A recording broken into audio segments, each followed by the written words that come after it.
Chapter 5. The day we heard the Messiah. The sun rose golden over Jerusalem, painting the rooftops with light. The air smelled of fresh bread and olive oil, and the doves were already cooing on the walls. Ezekiel stretched, rubbing his brown curls out of his eyes. Today was not like other days.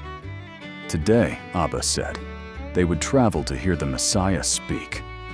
Ezekiel had heard the word whispered all over the city, in the marketplace, near the well, even among the priests.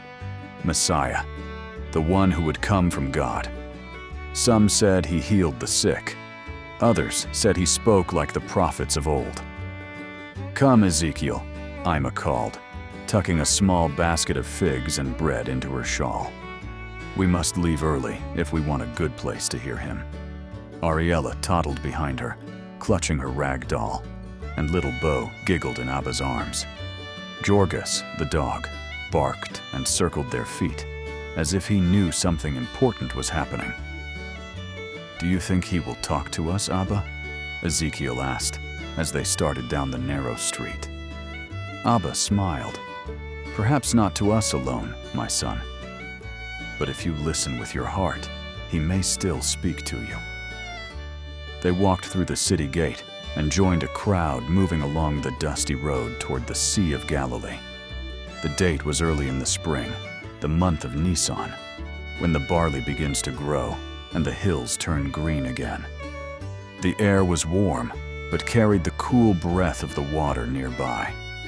By midday, they reached a hillside covered in wildflowers. Hundreds of people sat on the grass, mothers with babies, shepherds with their flocks, old men leaning on staffs. Everyone's eyes were fixed on a single man standing a little ways up the hill. He wasn't dressed like a rich man or a ruler. His robe was plain, his sandals dusty. But his eyes, they seemed to shine like the morning sun after rain. "That's him," Ima whispered. "That's the Messiah." When he began to speak, it was quiet enough to hear the wind move through the grass. His voice was gentle but strong, like water flowing over stones. "Blessed are the poor in spirit," he said, "for theirs is the kingdom of heaven." Ezekiel leaned forward, clutching Jorgis's collar. Poor in spirit? He thought of the beggars near the temple, the ones everyone hurried past. Could heaven really belong to them? The Messiah went on, "Blessed are the peacemakers, for they shall be called children of God." Ezekiel looked at Ariella, who was picking flowers and offering one to Beau. Sometimes they fought, like when she took his fig cake last week. But maybe, he thought, being a peacemaker was better than being right. Then the Messiah said something that made Ezekiel's heart feel warm and strange.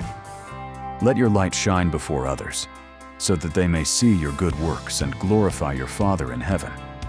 Ezekiel thought about the little clay lamp that Abba lit each night. It wasn't big, but even its small flame, Jorgis gave a soft bark, curling up at his feet. The little flame flickered, steady and warm, just like the light in Ezekiel's heart. Lesson of the story: even a small heart that listens to God can shine with his light.